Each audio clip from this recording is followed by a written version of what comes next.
Hey guys, Ed here. Today we have this Hyundai Elantra, and in this quick video I'd like to show you how to replace your air filter in this car.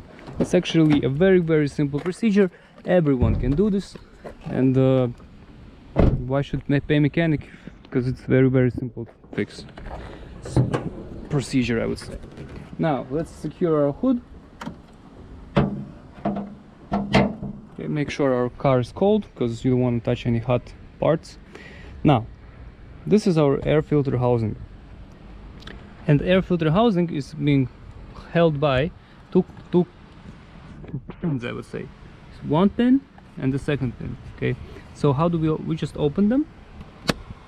1, 2, and open the housing.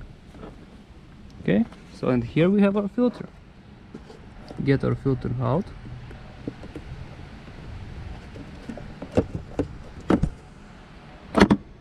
That's it, and check it out for debris. Okay, yes, this filter is a little bit actually dirty, but I would say you can still drive it for some time, for like a couple thousand miles definitely, and change it later. Yeah, so once you get this filter out, you can just go to online, find the one you need. You can just type in eBay, Google, or Amazon. Just type in, for example, which year you have. This is 2017, so you type in 2017 Hyundai Elantra air filter, and it's gonna come up. And then just choose the one that looks like your filter and purchase it.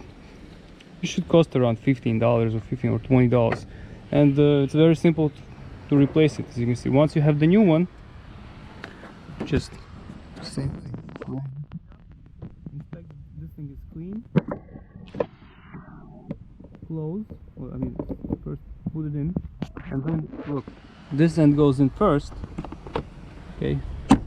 Okay. You have to put these pins inside. Okay, this is what I'm talking about. And then when you're all set, you can just close these pins and you are all set. That's the whole procedure. As you can see, it's super duper simple. Everyone can do this and saves yourself some money. Okay guys, hope this helps. If it does, please press like button and have a great day. Bye bye.